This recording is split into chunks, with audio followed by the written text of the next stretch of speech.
You chose someone who you knew I'd be attracted to. I don't like being manipulated like that. But over time, I like being manipulated like that.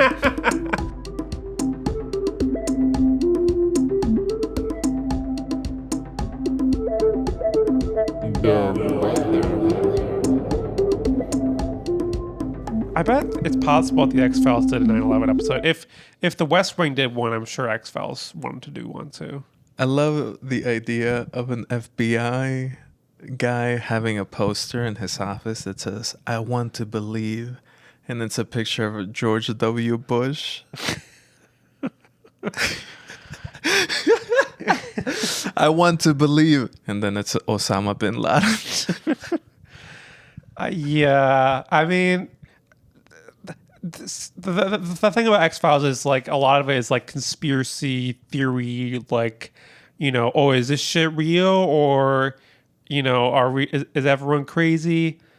So it's probably a good thing that the show ended before it could get to like the Iraq War and all that kind of stuff. Guy in an FBI office with "I want to believe" poster, and it's the Giant of Kandahar. I mean, like Scully and Mulder, they got replaced by other characters in the last few seasons from what I've read. So, like, I wouldn't be surprised. Like, if they brought back the show now, one of them would be like an RFK Jr. type character. So we dodged that bullet. I want to believe, and it's the COVID-19. Like, yeah, I guess it's probably. I mean, X-Files has like influenced so many shows that there probably is like some. I don't know. Does the Sci-Fi Channel still exist? SCYFY or whatever the fuck it was. Like, there's probably a show on there that's like, yeah.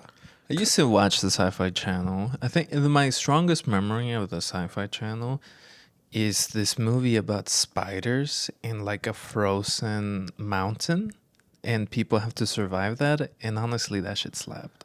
Yeah, spiders. Are you scared of spiders? No. Yeah, but for I'm some like reason, a giant to them. Yeah, I'm like the Giant of Kandahar to them. But if you're in Lord of the Rings, then the spider is bigger than you. An FBI spider guy in his FBI spider office with "I want to believe" poster, and it's a giant human. Yeah, being a spider. I mean, I guess that would kind of suck. You can spin your webs, but at the end of the day, you're going to be thrown into a toilet. I mean, you're a little bit of a, let's just say, a keyboardist. Let's just say an indoor kid. Have you definitely ran into a spider before? Yeah, I have. And then my girlfriend threw it in the toilet. Okay. So in the sapphic relationship, you're the like, eek, a spider. See, the thing is that like, I'm not scared of spiders and bugs, but when you have a partner who is like, yeah, I'll throw it out, you got to take advantage of that. When you have a partner, they will not flinch at destroying life. I mean, in the cold open, I was the skeptic, you were the believer. So I guess you'd be like throwing out the spider, and you'd be like, this isn't a spider. This is like a bug from outer space. Me in my college dorm with a poster that says "I want to believe," and it's an alien with double D's. Oh, actually, this brings back a memory of I had like a magazine, and in it, like, it said this. It was just like a sci-fi fantasy magazine or something, but it had an advertisement or something, and it's like the Sex Files. Nice. Yeah. Nice, bro. Yeah. And it was Let me take a bong rip. It was like Gillian Anderson in a very provocative pose. And I was like, okay, I'm feeling something inside of me, and I don't know what this is. You were like, I'm attracted to women. I already knew that, but I'm attracted to FBI women. Yeah, that's the thing about this show is that like there's so many shows where the protagonists are cops, FBI, CIA, whatever, and you have to like have some bit of remove to not just be thinking about. Like I remember when we watched Common Side Effects, and I was like, yeah, I don't like these characters; they're just cops. And then you're like, they just seem like friends to me, and I'm like, wow, you're able to like compartmentalize this better than I am. True. True. When I see a cop, I see a human being. And when you see a cop, you're like, Exactly. So, folks, today we were talking about the X-Files, but not just any X-Files episodes. We're talking the about sex files. We're going to rank top 10 Gillian Anderson looks. Vince Gilligan. We were talking about Vince Gilligan, two of Vince Gilligan's episodes, because Pluribus is a 2025 Apple TV Plus post-apocalyptic sci-fi show that both AP and I are watching, and we're like, damn, we want to talk about this. But in Dove Weather, we don't just talk about the recent TV and movies. We talk about things that aired 10 years ago or more, because we want to have a historical perspective, and that's what brought us to X-Files, because X-Files was a sci-fi show from 1993 to 2002. We're not talking about the reboot, and it starred David Duchovny and Gillian Anderson. The two maybe most beautiful people to be on screen. See, this is how I know I'm a lesbian, is I'm not attracted to David Duchovny, except when David Duchovny is playing a trans character in Twin Peaks. Okay. Listener, write that down. if you're trying to bag this, if you're trying to tempt this co-host of mine, put on a dress. I mean, yeah, obviously Anderson is one of the most beautiful people of all time, and I'm glad that other people can be so attracted to David Duchovny's 5 p.m. shadow like you. It's honestly so distracting how like stunning these two are. Mm-hmm. It makes me think, like, I hear them like chit chat amongst each other, like hitting that, like, that pre-internet informed dialogue. Mm-hmm. That like, oh, I want to show off how smart I am. That invention of the self-pleasure through writing in TV dialogue, it was invented because the way that these two speak, I'm just kind of like, you need to be kissing. Like you need to stop talking about this vampire, and you need to be sucking on each other. Yeah, so this makes me curious, like, what has your history with X-Files been before you watched these two episodes? So when I was a little kid, I down in Mexico way, I was watching some episodes, reruns in Spanish. And back then I was always into like the supernatural and the unexplainable. As my life kept going and I like kept learning more about it, I went back to watch a lot of the very first media about this kind of stuff. So I watched X-Files here and there throughout my life. There was a time when I was watching Community a lot and watching and listening to Harmontown a lot. And David Duchovny was like a very an image that was always brought up by Dan Harmon. And so like that inspired me to go back to watch it. And I'm not a completionist in anything. I haven't seen all of them, but since those days, I have been walking around with the words spooky Mulder in my mind because it's such a funny. Yeah. So for me, I hadn't watched any X-Files until a few years ago. I think at first I watched like the very first episode. I think a TV critic was doing like a piece about like famous pilots. So I watched that and I liked it. I watched the second episode and then I just didn't get back to it for a while. And then I used to do this thing for the abortion fund-a-thon. And if you don't know, the fund-a-thon is something that happens every year. In Chicago, we raise money for the Chicago Abortion Fund. And I like to do really creative things in order to get people to donate.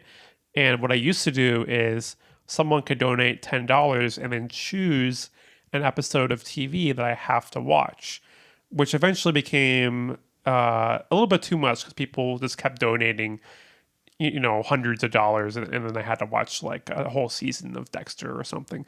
But friend of the show, Mandy, donated so that I would watch some of the classic X-Files episodes. And soon I had seen about 10 episodes of X-Files, like sprinkled throughout like the entire show. Mostly, I would say like the first 5 seasons. But so I've seen a lot of the classic episodes, Jose, Chung from Outer Space, and Home, and the one that's very similar to the Thing. So yeah, I've seen a bunch of them, but I've never kind of like gone through it and watched like each episode. And I feel like I've read a lot about the X-Files because it's a very formative show for a lot of people. It influenced a lot of shows that I've seen, like Lost and Fringe and Evil.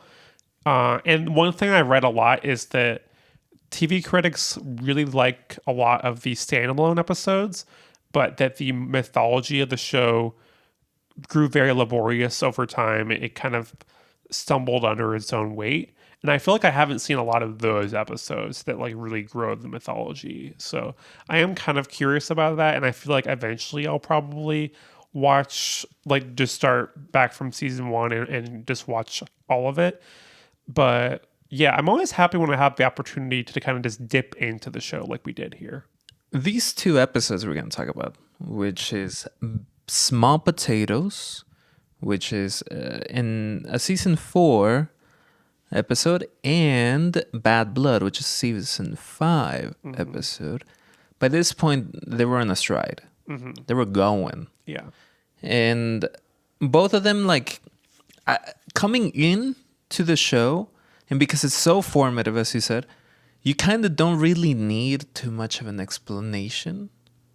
If you're new to the X-Files, you understand now when you see 2 cops like doing some sort of investigation. You kind of understand the premise, and because we live in the time of like the conspiracy, you also kind of understand the other side of the premise, which is, is there like spooky stuff happening? Yeah, or is it actually not happening?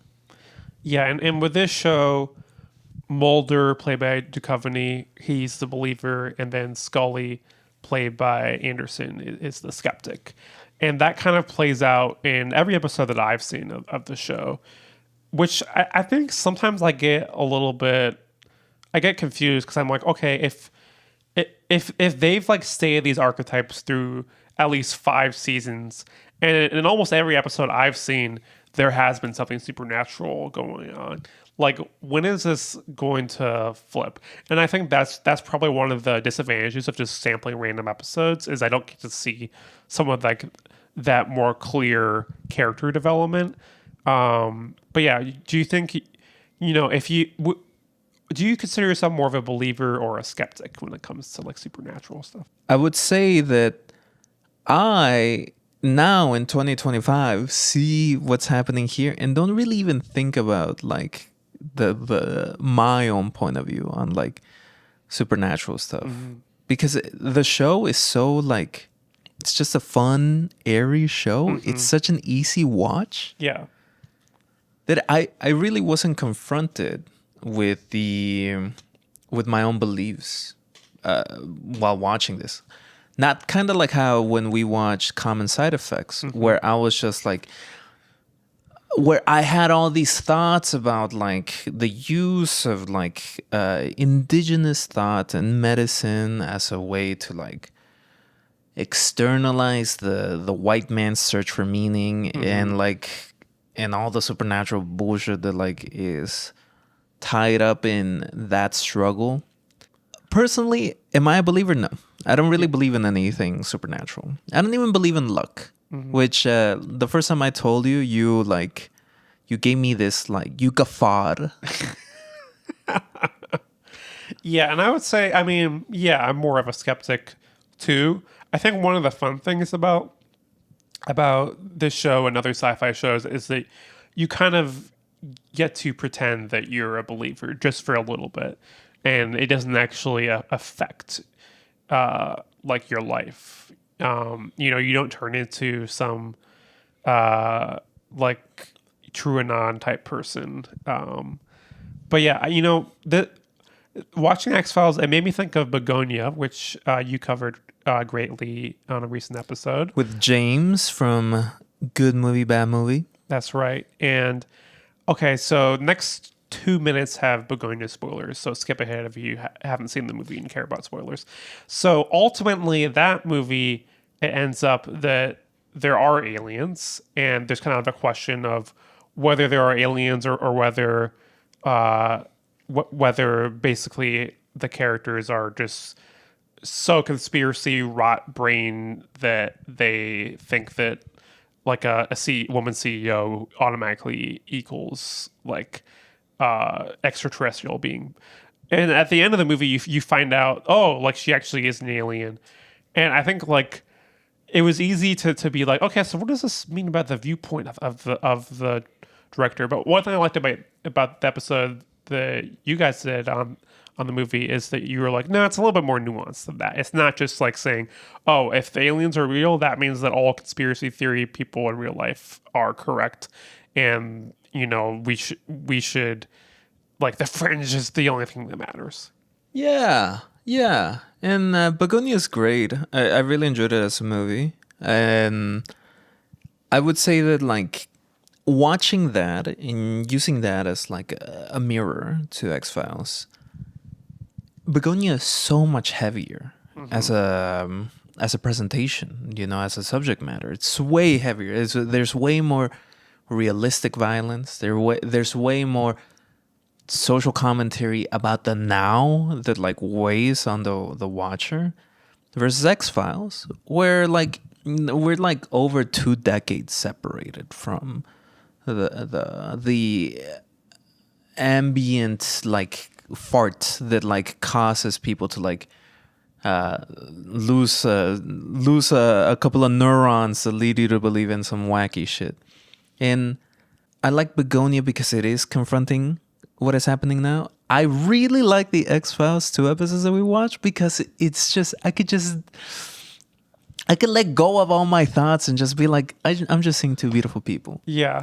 Two beautiful people chit-chatting about the chupacabra, which is racist. Let me address this right now. Scully at one point says, "Oh, the Mexican cow sucker." The chupacabra is a Puerto Rican goat sucker. And I am so sick and tired of the casual racism on TV. That's right. And I think that it's interesting that the X-Files is like more airy, as you say, because like, for instance, Small Potatoes, a significant part of the episode is about like sexual assault. Yeah. It's about this man who like inseminates all these women, and then they all have a child with a tail on it, and they're like, "What the hell? How did this happen?" And then it's like, "Oh, my husband isn't the father. Then who is the father?" It's this guy who can morph into whatever he wants and then have sex with me without me knowing. So, but there, like the show does feel light despite that being the topic. And I think it does that in this, like, there's always this like separation of like the viewer and the subject matter and reality. At no point is this like, it's like strict violence presented at all. It's always in the like description, the after event description that the implication is there. He is at one point described as a rapist. Like they just call this guy a rapist. But this guy is like such a pathetic figure, and also like the action scenes are so well down to earth. They're so like not Hollywood in any way that separation is so visible, and the subject matter is so heavy.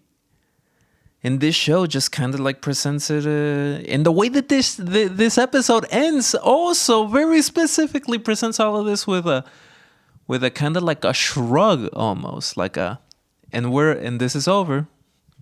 Yeah, so you talked about the final scene in a voice memo that you sent to me. And I think for me, I did feel a little bit more danger because I think I was like in Scully's head of like, oh, it appears that Mulder is like kind of flirting you know, going in for a kiss, like, oh no, what's going to happen when she finds out that this isn't really him? But then the real Mulder knocks on the door and shows up.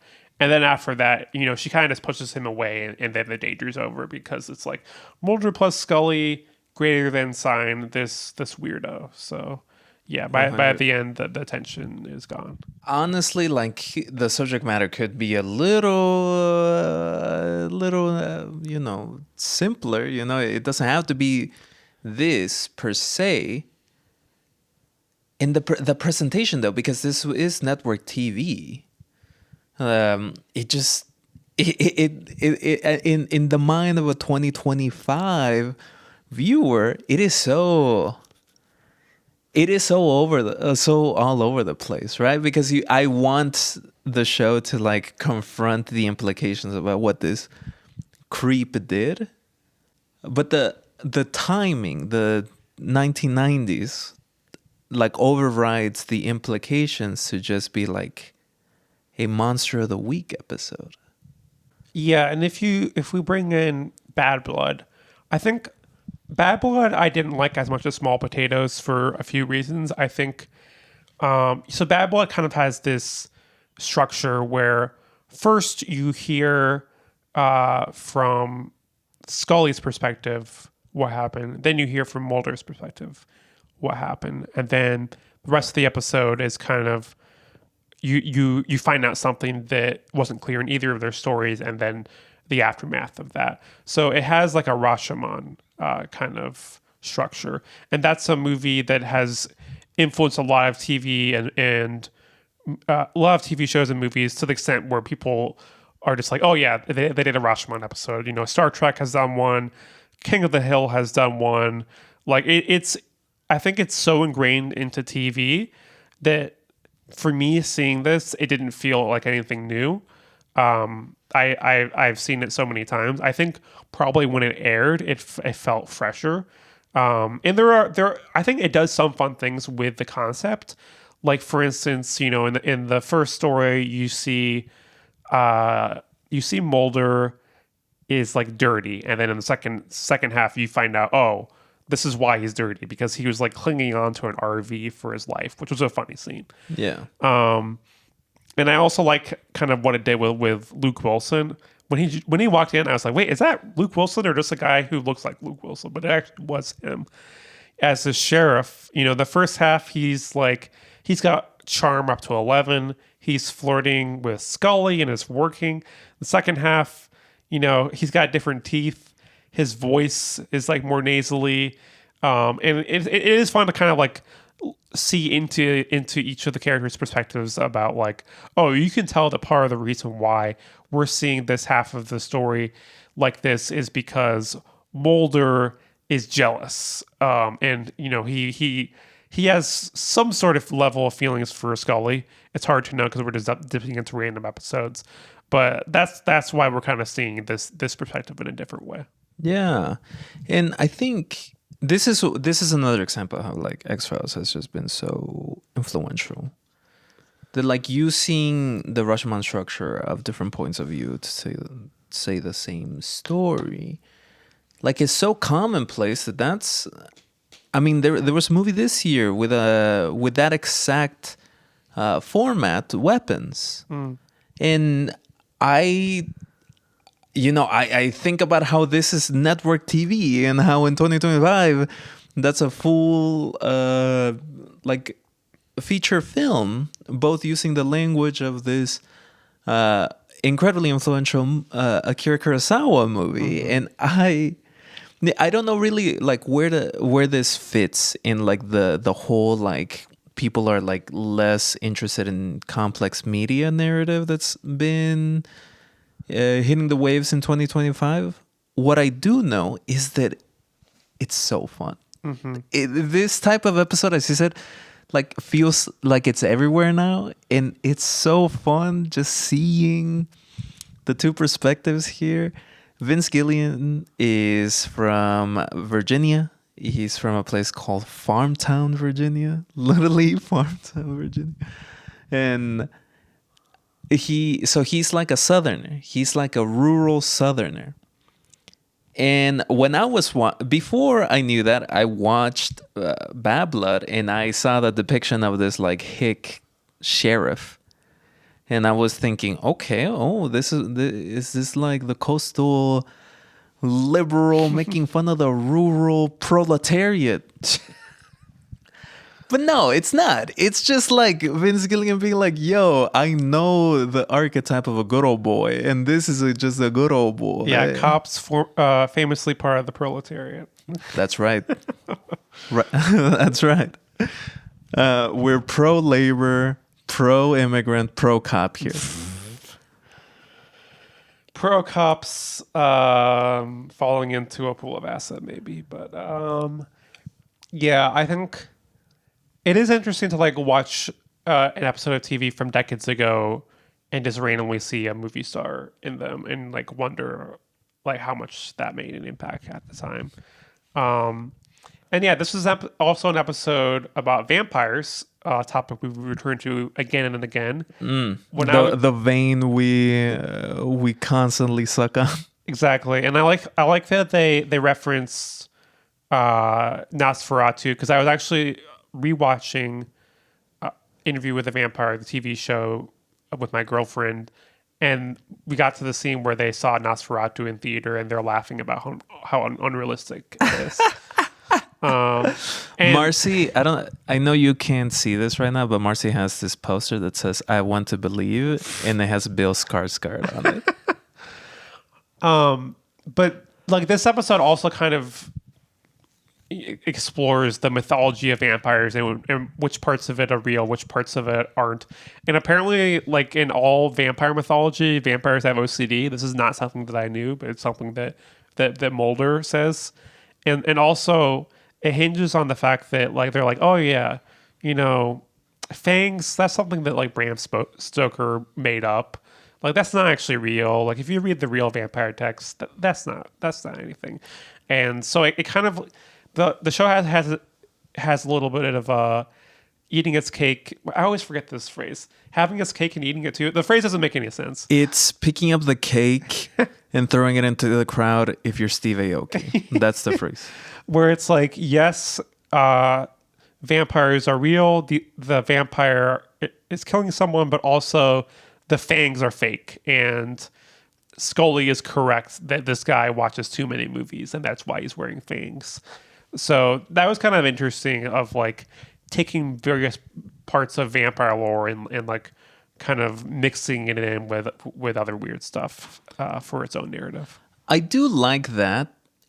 And at the time that in the 90s, I think that would have been so fun to like be this type of reader, this type of very like person interested in the more like supernatural, to see that in network TV.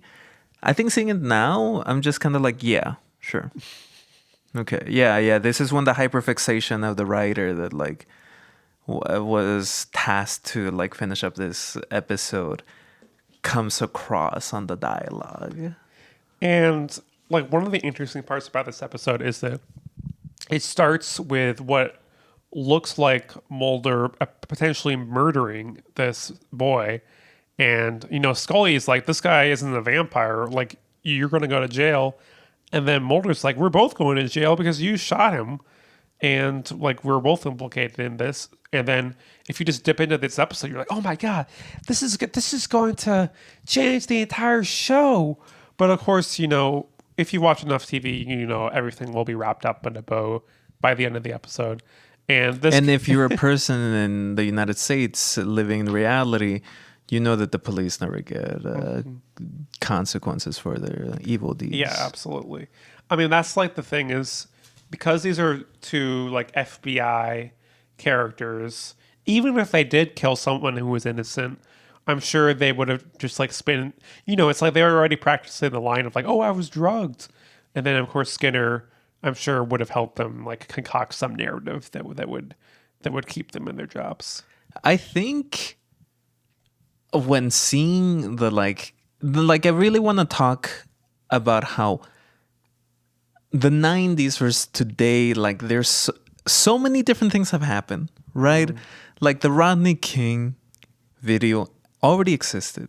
by this time, right? But like the FBI was still seen as like a, I don't know, like some force for good, in the average mainstream, maybe I should say mainstream mind of the American in the 90s, right?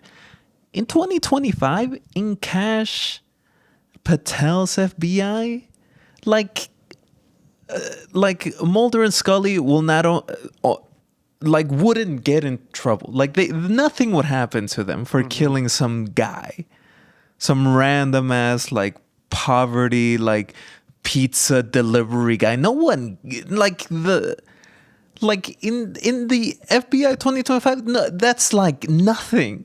That's nothing.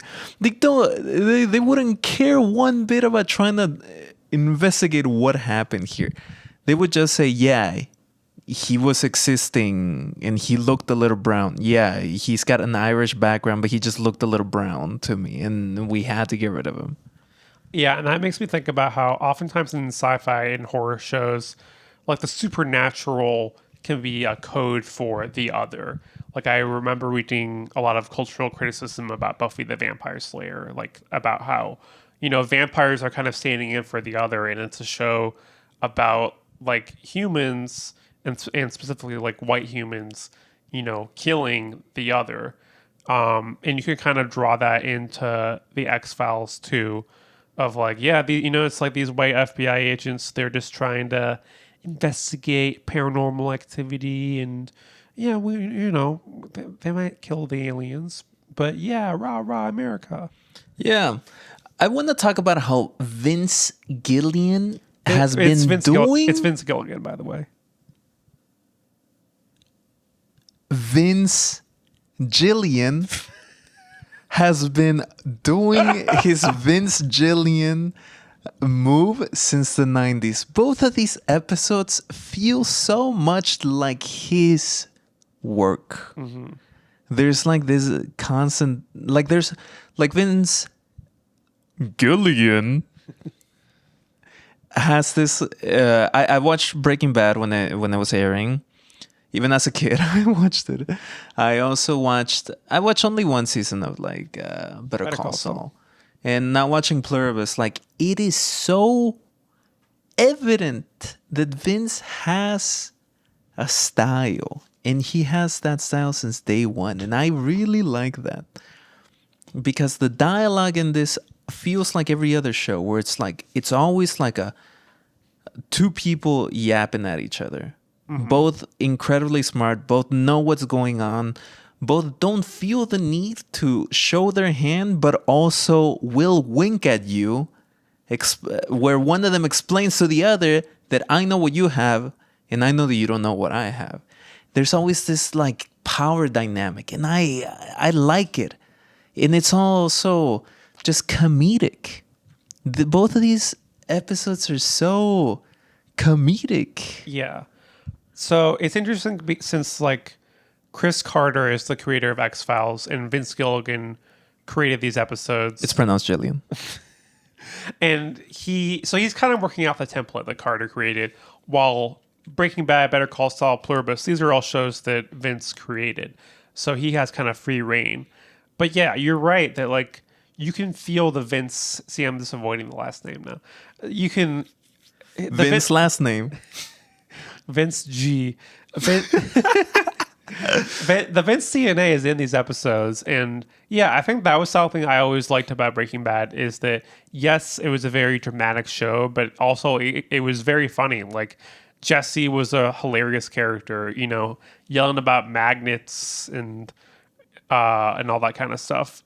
And yeah, the Jesse Heisenberg dynamic, the Saul dynamic with Ray Seahorn's character, and then like Pluribus, there's less dialogue in that show because a lot of it the characters spend time alone, but I think you can still kind of see that dynamic in the scenes between her and Zosia. So yeah, I do really like seeing this through line, especially given that Breaking Bad and Better Call Saul, those aren't sci-fi shows unless you want to like create a conspiracy about Gus Fring, like making blue meth for the aliens or something. But X-Files sci-fi, and then he returned to sci-fi with Pluribus. And I like that because he's more, Breaking Bad, I think, is still the show he's most famous for. But I'm glad that he's kind of gone somewhere new with Pluribus, especially because with Better Call Saul, I like that show. I think the last season is great. I do not like it as much as Breaking Bad, which has become kind of the minority opinion in the last few years. And part of the reason is because I feel like it's too beholden to Breaking Bad. Like it feels like it has to keep all these characters around that don't necessarily have a lot of plot, but because Giancarlo Esposito, like he's on the payroll, so let's keep him on there. Even though his acting kind of got worse over the show, like Don't you speak bad at my Italian king. him speaking Spanish was never good. Ni puedo creer que me estás diciendo eso, hermana. I think that Pluribus, it's an entirely new sandbox, and I like that it feels more expansive. And I think that Gilligan, he grew as a visual artist over Better Call Saul. I would say by the end of it, I think it's visually a better show than Breaking Bad. And I think that's continuing with Pluribus, where you see so many like wide shots. I'm glad that he's able to kind of marry the visual storytelling that he developed over Breaking Bad and Better Call Saul with some of the more science fiction, like more deep, like speculative thought that he honed in X-Files. And he is like a thorough nerd. Mm-hmm. Like he's wearing that cap and he is actually giving some away. I've listened to a couple of interviews with him and read a couple of other ones too. He's always talking about his inspirations. He talks about Frank Herbert being a big inspiration, Bradbury as well. A lot of classic sci-fi. He grew up reading these books, reading comic books as well, like the Richie Rich comics. He mentions it. And because his like grandfather had a bookstore out in Richmond, Virginia, and he is the generation where he's like, oh, I was bullied for being a nerd, for being into Dungeons and Dragons. And we live in Chicago. This is the place that birthed Gary Gygax, so we must stand.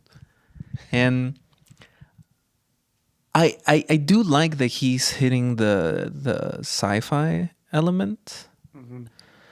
I think I am more interested in watching Pluribus than I was Better Call Saul. And I don't really have a reason to say why. I just know that like my experience seeing Vince in seeing his like products, there is something interesting there. It always just kind of always takes me down to like 75% of interest, and that's about it though. Mm-hmm. Yeah, so I know you didn't finish Breaking Bad. What was kind of the breaking point for you with Breaking Bad? So like, keep in mind, I was watching it as a kid. I watched literally the first episode on AMC. I even remember the conversation online about how Breaking Bad was gonna drop the first F word. Breaking Bad was gonna say faggot for the first time on TV. And Vince is that great of a writer. He invented that word. And so like I was there, and I kind of stopped watching it because I was kind of tired of seeing Walter White go from I'm a bad guy. I'm the biggest bad guy that has ever bad guy, to being like a pathetic figure. And so like my little mind didn't understand that, right? Didn't understand that this was a man fighting, his own internal desire to dominate and to be a force for his own satisfaction, and the complexity that's derived from that. My little mind did not understand that. And I stopped watching it because I was done trying to I was like, he's a kingpin. Why can't he be a kingpin? And I just haven't gone back to watch it, and I don't think I will. Yeah. I don't really care to see like this white drug dealer be the hero for the most maladjusted little freaks on the internet.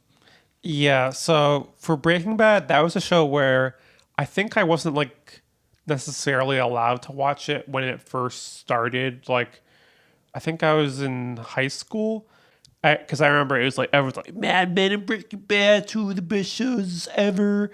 And I think for me, Breaking Bad was like a thrill ride. It was like when you were on it, it was intoxicating. I haven't gone back and rewatched it since then, and I don't feel a huge need to, but I think it definitely gave me some respect for Gilligan, even though I read a lot of the criticism as you kind of reference of like, yep, this is basically just like this white drug dealer, and a lot of the other characters in the show are kind of a bit thinner. Um, and I think he kind of tried to like he obviously has his love of Albuquerque, and he tried to give a lot of people of color like more like bigger acting roles in Better Call Saul. Um, Pluribus is interesting. I think it's still a young show, so it's kind of and I remember it. You sent me a voice memo where you were trying to kind of figure out like the politics of Pluribus, more like the metaphor of like what is the hive mind, like what is trying to be solved here, and then you went to climate change. I went to a lot. I've gone to a lot of different places in my mind with what the metaphor is. Before I get to that, I do just want to mention that, like, one of the reasons why I don't think about going back to watch Breaking Bad or Better Call Saul, it's because as I've gotten older, the depiction of like the Latino as a drug kingpin is just so annoying to me. And Vince Lastname is just this lib, like he is, from everything I could tell, he's just a well-meaning lib. But I just don't want that. I don't want that. I watched Narcos, and that was kind of the last thing I watched with this kind of perspective on the Latino existence from a Western POV. And I need to mention that because it does like piss me off, and we do live in a time where the use of the Latino as a drug kingpin is the reason why bombs are being dropped on fishing boats in the Caribbean. And I do hate that shit. Yeah, absolutely. And because I am this person that likes metaphors, that likes narratives, that likes themes, and that's what I look for. I'm like a javelina in the high desert searching for a truffle or two. Like I have been just asking myself, what is Pluribus about? Is it about individualism versus collectivism?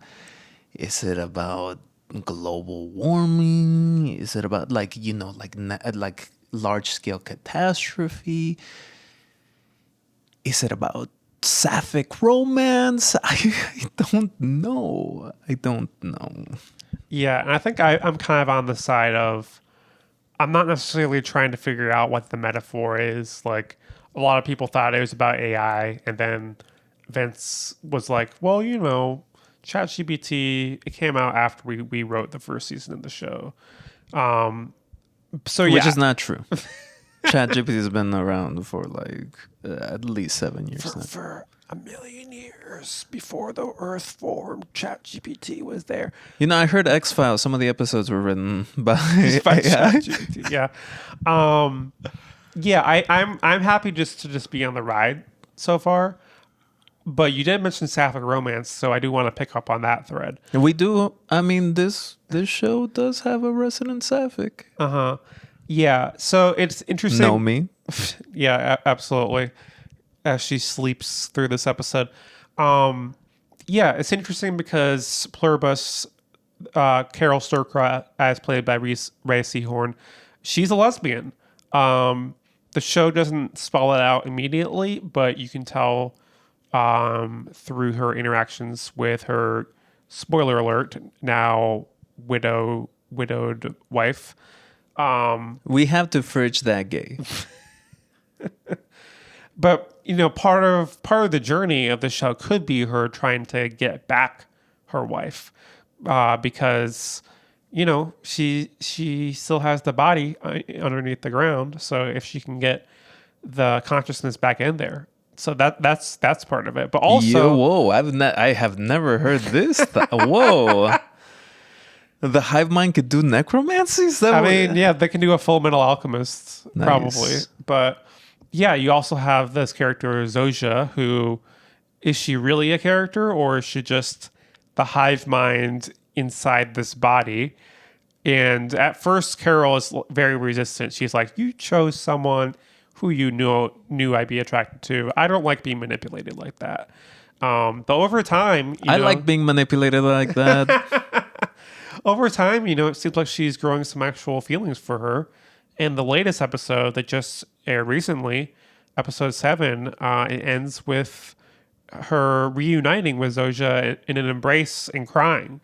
And I'm like, yeah, you know what? I've seen some people, they've used the hashtag Yuribus, which I like. That's so funny. Yeah.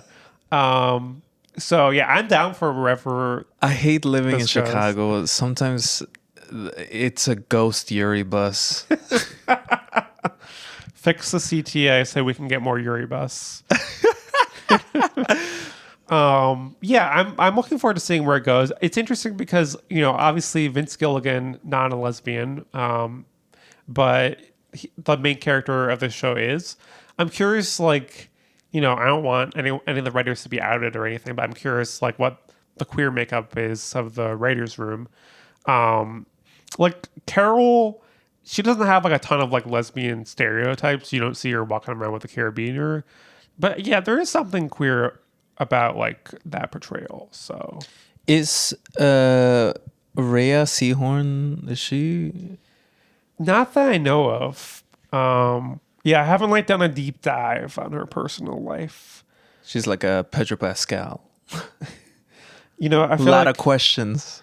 I feel like Ray Seahorn, you know, she really, you can tell, I feel like part of the reason why this show exists is because she never got an Emmy for Better Call Saul, and Vince Gilligan really wants her to have an Emmy. So I feel like she would.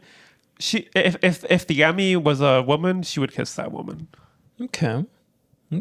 That's mighty high praise.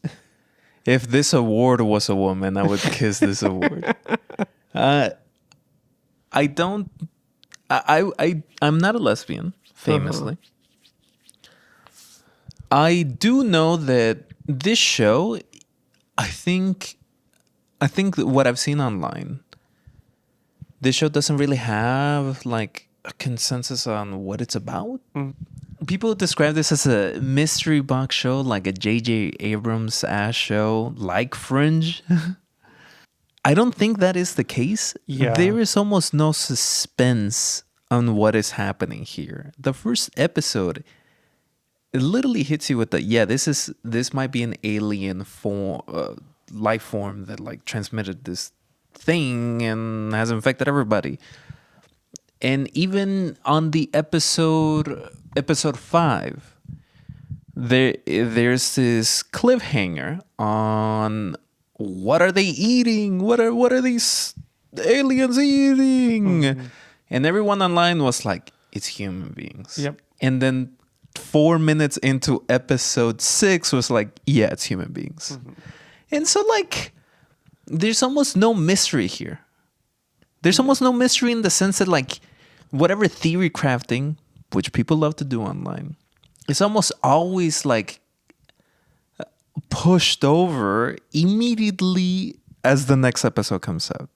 And this also like puts a weird cloud over me where I'm like, what does this show want me to think? What do you want me to think about show? Well, I feel like for me, Why aren't they kissing? maybe next David episode. Duchovny, come on. I feel like for me, it's less about like, what am I supposed to think, and more about like watching these characters' journeys where there's only 16 people left in the world who aren't part of this hive mind, and seeing what they do with that. Like, you're basically seeing Carol is one of 2 characters who are rebelling against the hive mind. And in the latest episode, she's rebelling less against it because she tried and she failed.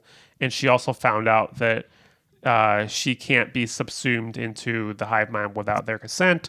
Asterisk, because there's been a lot of theorizing online about them using Carol's eggs in order to bring her in. But Which I'm like, come on. Like, come on. Like, there's like a profit incentive for people to like come up with their own flimsy theory online. And there's only so much you could talk about, right? But like that to me, because I've heard of this, that to me feels so insulting and so misogynistic. I'm just like, oh my god. Well, I can see the hive mind being pretty misogynistic. I mean, like half of them are men, so half of the makeup. True. So, but yeah, I think, I feel like episode 2, I really like that episode where she got to meet, all the other English-speaking non-hive mind characters for the first time, and you really got to see her white woman it up. She didn't stop to get to know them before being like, okay, we have to do this, and all of you have to listen to what I say. Like, get on the group chat first, and then start organizing. Like, it definitely made me think about like, what would I do if I was in this situation? Like, I'm also a white woman like Carol, but you can't just guilty. You can't just like immediately alienate everyone else. You got to get to know people, because there are no shortcuts. So True. There's a reason why she didn't get invited to those Zoom meetings. But yeah, I guess that brings me to the question, like, if you were one of the 16 people not part of the hive mind, what would you do? Honestly, I can't imagine me not being like a libidinous, like firefly of a person. Like, I am gonna be so brightly, flamboyantly doing anything and everything I want. So that brings up the question of like consent, where there's a character on the show who's basically fucking whoever he can. And it's like, what would like be your thinking around that? This is also one of the limitations of this show, right? And also how like Vince, name unknown, is uninterested in providing a point of view or really using the hive mind as like a metaphor, a larger metaphor, right? Because technically this hive mind controls the planet. Mm-hmm. It also like is everyone. It's also the smartest person to have ever existed, and it's also the dumbest person, right? And so the question of consent for you and I, people who like see this theme not really explored or like accommodated for in both the real world and in fiction, or even in the like the production of shows and movies. Like, we know this to be like a real thing that needs to be solidified in our culture. But I don't think the show gives a fuck. I mean, I think at the end of episode 2, when Carol doesn't want Zosia to go along with him, because she knows that Zosia can't consent. So I think it understands it in that moment, and that's part of why Carol stops the plane and Zosia ends up going with her. And I mean, that's nice. I appreciate you bringing that in. Like, there is some hints of it. Like this hive mind can't hurt other people, right? It can't produce violence, whatever that might be. This hive mind is also not like very like emotionally adept. Like, it does bring a grenade to someone with no grenade, that didn't go to grenade college, so they don't know how to use it. And so, like, by saying I would be a libidinous firefly, I'm not saying that I'm going to be like, dropping trow and making my way through humanity. No, by no means am I saying that. I think for a handful of reasons, consent would be something I would be thinking a lot about here. We do know that in the show, you could kind of like disrupt the psychic link that everybody's under. So there is something more there. The hive mind seems to be overriding the self in some way. And if I would have seen that, I would have felt very, very freaked out about it. Mm-hmm. Before that, I would have felt very freaked out because the entirety of my existence has changed. I think I would be in a lot of mourning, like in a lot of grief. Like, Carol is in a lot of grief at the start of this, not just because she's losing the only person that she loved, the wife, but also because she's like pissed off that everybody's also kind of lost. Mm-hmm. I think I'd be alone as well. I think I wouldn't care about the group chat. I think I would be on a motorcycle, driving around, eating steaks, having fun, looking at the world, enjoying the existence that I have. I would ask the hive mind to train me up to be an astronaut because I would love to go up to space. The new Elon Musk. The better Elon Musk. Or maybe I'm a Neil Armstrong. That's what I would be doing. Mm-hmm. I don't think I would want to convene with the hive mind at all. I think the hive mind is, because it's such a kiss ass, would be such a bad hang. Mm-hmm. And I don't like that. Yeah. That's why I'm friends with you. You hate me. Listen there. Marcy is holding an 8-inch dagger to my throat right now. On that note, I'm going to use the restroom before we do Hopecast. Okay.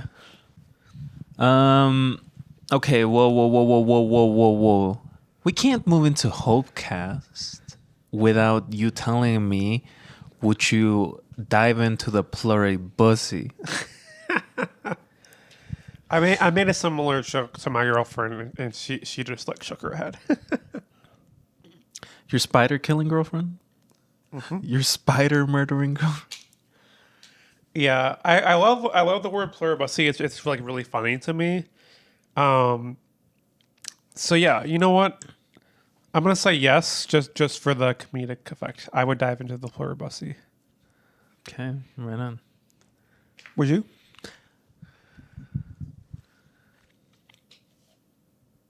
Look, yeah. Okay, yeah. I'm guilty. Guilty as charged. Put this as Exhibit A, AP. that AP has the wherewithal to say that Carolina Widra is a beautiful woman.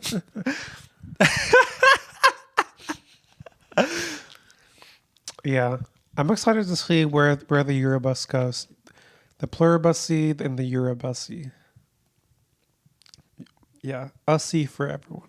2026, the year of the Ussy. Exactly.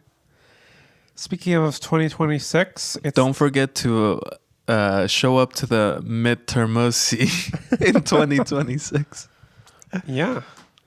Well, we like to do a segment called Hopecasts, where we talk about something that's giving us hope in this dark world that we live in. It's been especially dark. I'm looking outside now, and it's getting dark like before 4:30 p.m. That should be illegal.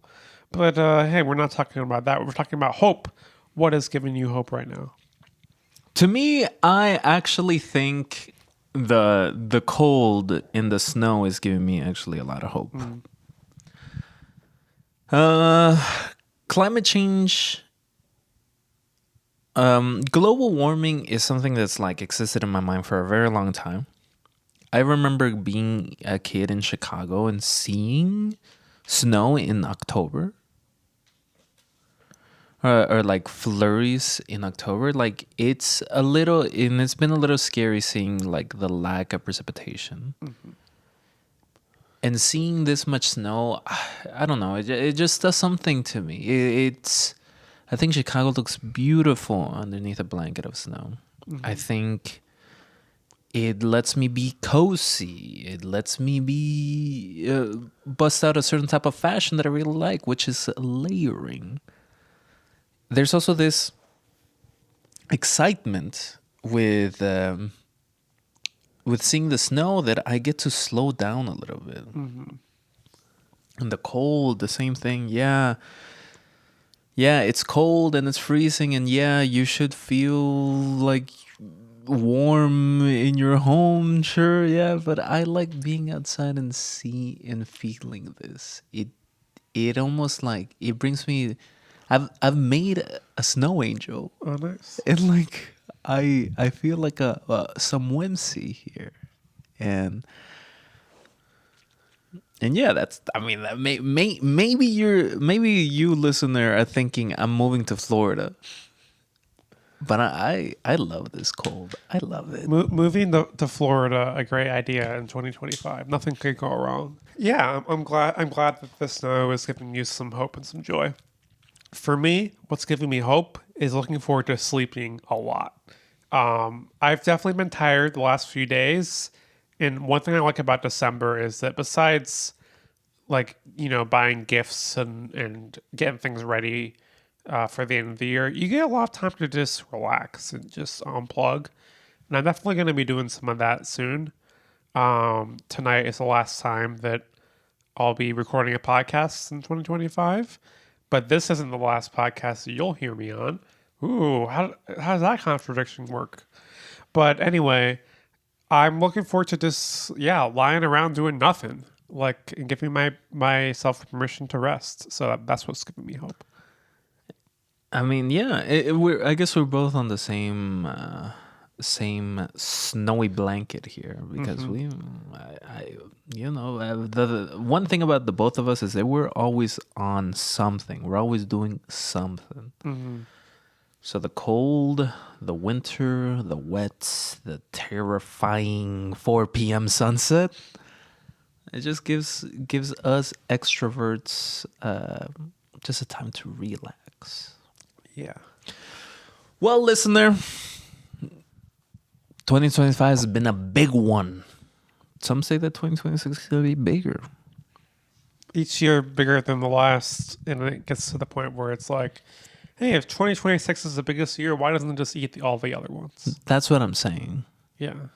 And I want you to know that 2026 will be the year of the horse, but in your heart, just the same as in our heart, it might be the year of the dove. So, thank you for listening. There is more to come. You could find us underneath the Christmas tree. Ooh. And also on Spotify. Boo! Fuck Boo, Spotify. Boo. You know what? We're in 2026. We're gonna get on Q-Buzz. Is that how you pronounce that? Q-U-B, whatever it is. It's pronounced Q-Buzzy. There you go. You could find us on Instagram, TikTok. You can find us on YouTube, all under Dove Weather. Thank you so much for listening. Give us 5 stars and, mooch on someone you love. Bye. Bye.